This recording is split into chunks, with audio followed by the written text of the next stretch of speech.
Okay. So in this video mga kaibigan, pag-uusapan natin ang issue patungkol sa clogged printhead o yung baradong printhead, and what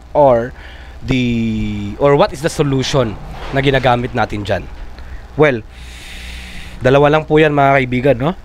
Una, dapat meron kayong pure cleaning solution, which is this one. Kuyi cleaning solution ang gamit natin. Ito yung pinaka budget meal, and so far okay naman siya, no? Hindi siya ganoon katapang, pero goods. Kuyi cleaning solution. We are talking about, no, the solution na ginagamit natin for printheads na super barado. Pasensya na kung ganito tayo magsalita. Medyo hindi pa okay yung pakiramdam natin mga kaibigan, pero syempre since YouTube is one of our sources of income, kailangan natin magtrabaho.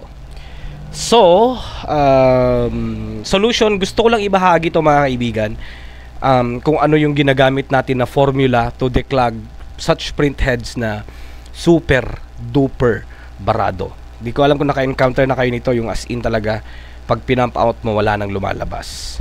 Yung pag pinump out mo hindi kompleto, meron lang isang butas, no?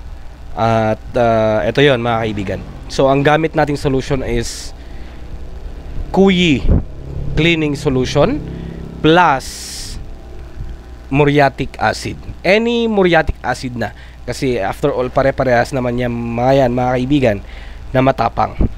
Okay, so here's the lesson na natutunan natin patungkol sa paggamit ng muriatic acid. Never ever use ito mga kaibigan as a combination of speed. Dapat mabilis yung kamay natin, and if possible dalawang syringe yung gamit natin, one for pure cleaning solution and one for a mixed up of cleaning solution plus muriatic acid. Ito yon, yung sample ng formula na ginagamit natin para sa mga super barado na printhead. Tingnan nyo naman yung kulay, mas malabnaw kumpara dito sa pure cleaning solution. So ito yung pure, ito naman yung yung formula natin. Ang combination dito, let's just say mga kaibigan, 80% cleaning solution, then papatakan mo siya ng 20% muriatic acid. You may also add up kung depende sa case ng printhead kung talagang super barado siya. So ito yung dalawang ginagamit natin. So ang strategy na ginagawa ko is una, di ba? Maglalagay lang muna tayo ng itong mixture, itong formula natin na mas matapang. 80% Kuyi, for example, hanggang dito yung Kuyi cleaning solution, dagdagan mo siya hanggang sa mapuno siya ng muriatic acid. Kasi yon, combination yon. Huwag kayong gagamit ng pure na muriatic acid mga kaibigan. That's going to be too risky. So ang gagawin dito is ito muna. So para sa sobrang baradong printhead, kukuha kayo ng syringe, syempre lalagay nyo yan, then ipapump out ninyo, dahan-dahanin ninyo mga kaibigan, parang pump out then ipapump in, no?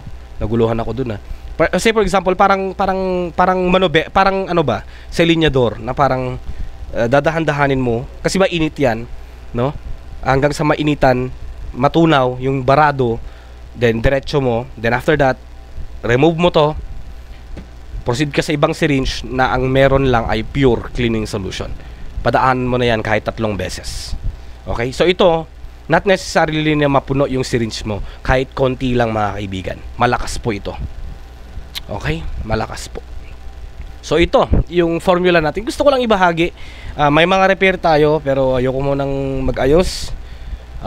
Kagandahan kasi sa atin ang oras natin dahil tayo ang boss. So gusto ko lang magbahagi muna ng mga ideas. So ito yon, formula natin. 80% cleaning solution, 20% muriatic acid, pero pwede nyo dagdagan ng muriatic acid, no, depende sa case ng printhead. Yun lang. Thank you for watching.